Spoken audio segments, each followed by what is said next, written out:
4 घंटे चर्चा हुई, बहुत अच्छी बात की आपने, चर्चा की। कानून बनाने से पहले किससे चर्चा की थी? आज तक इस सवाल का जवाब नहीं आया। आपके सहयोगियों ने कहा 93 लाख लोगों से रायशुमारी की थी, वो डेटा बैंक आज तक तो हमारे साथ शेयर नहीं हुआ। वो 93 लाख लोग कौन थे? ये क्या बात करता है यार? लेकिन जो किसान संगठन जिन्होंने समर्थन दिया है इन सुधारों का, इनका डेटा बैंक तो शायद आपके पास उपलब्ध होगा। नहीं, किससे बात की थी? 5 जून से पहले और 5 जून के बाद अध्यादेश रहते हुए भी कितने किसान संगठनों से बात की? संदीप जी, अगर लोकसभा और राज्यसभा में चर्चा हो रही है तो वहां पे चर्चा तो कानून बनने के बाद हो रही है, उस पर वोटिंग पर चर्चा हो रही है। वो सलाह मशवरा नहीं होता, वो चर्चा होती है।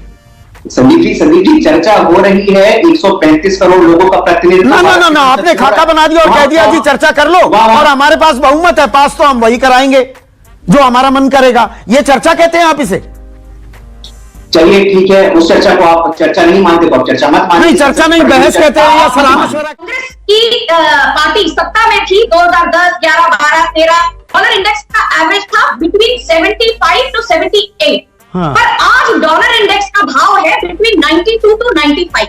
हाँ। तो जो बेनिफिट हमको लोअर इंटरनेशनल प्राइसेस के द्वारा मिला, that was neutralized by a stronger dollar index. यहाँ पर गड़बड़ हो गई। और ये ज्ञानी बाबा, मतलब विपक्ष में समझ नहीं आती थी जब कहते थे बहुत हुई पेट्रोल डीजल की मार, अब की बार मोदी सरकार, और कहा गया पेट्रोल के दाम, कच्चे तेल की कीमतें गिर गई तो हम खुश नसीब हैं। तो खुश नसीब सरकार है और बदनसीबी आम आदमी के खाते में आ गई। नहीं, बदनसीबी हमारे खाते में आ गई क्या? संदीप जी कुछ कहने का मौका दीजिए ना। मैं तो पूरा मौका दे रहा हूं। तो मैं एक चीज तो भी हम दोनों we are on the same page की इंटरनेशनल ऑयल हर डॉलर जो गिरा 7,500 करोड़ का करंट अकाउंट डेफिसिट कम होता चला गया, तो 110 से 18 डॉलर पर कितनी कमाई हुई?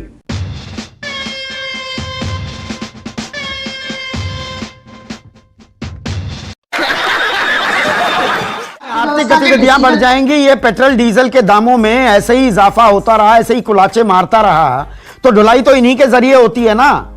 असली बात यह है कि इकोनॉमिक एक्टिविटी बढ़ेगी तो सप्लाई साइड से इंक्रीज होगा, आपूर्ति बढ़ेगी तो महंगाई पे कंट्रोल आएगा।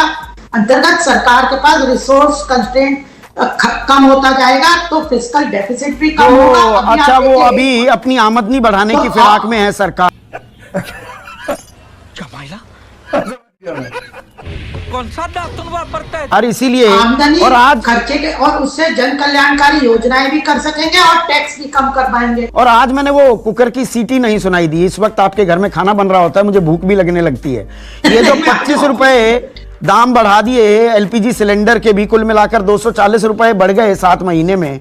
आज भाभी जी ने विरोध प्रदर्शन तो नहीं शुरू कर दिया घर में ही कि नहीं बनेगा आज खाना, आज कुकर को चढ़ाऊंगी ही नहीं। चलाना संदीप जी कि आप अर्थव्यवस्था, ये महंगाई पे बात करें, मैं ऑफिस में आके बैठ गया। एपिडेमिक की है, उसके अंदर पूरा विश्व इस बात से जूझ रहा है और ये कोई एस्टिमेटेड नहीं है। आज कितनी मृत्यु हुई है, कल कितनी हो सकती है। 16,000 करोड़ रुपए हमारे बजट का आधा फीसदी से भी कम नहीं है सरकार के पास। जो कोरोना की लड़ाई में कोरोना पेशेंट को ठीक करते हैं, उन्हें 50 लाख रुपए का इंश्योरेंस सरकार ने दिया है और वो पहली प्राथमिकता थी हमारी। और बाकी का जो पैसा उसको मिला ले तो 35 लाख करोड़ रुपए हमने देश की इकोनॉमी को प्रोपेल करने के लिए गरीबों वो तो तरल था, वो तो लोन मेले लगाए हैं ना, लोन मेला लगाया है। आम आदमी की जेब में क्या गया? मैं ये मानता हूं कि 5 किलो गेहूं या 5 किलो चावल देने का प्रावधान किया है, 80 करोड़ लोगों को आप दे रहे हैं, वो बात बिल्कुल मुकम्मल है। आम आदमी की जेब में क्या गया?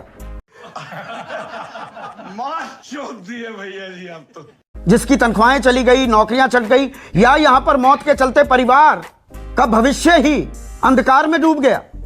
बिल्कुल, ये इससे दुखद तो कुछ हो ही नहीं सकता। कोविड की लड़ाई में कोविड से जान गंवाने वाले जिनकी कोविड से मृत्यु हुई है, उससे दुखद तो कुछ हो ही नहीं सकता।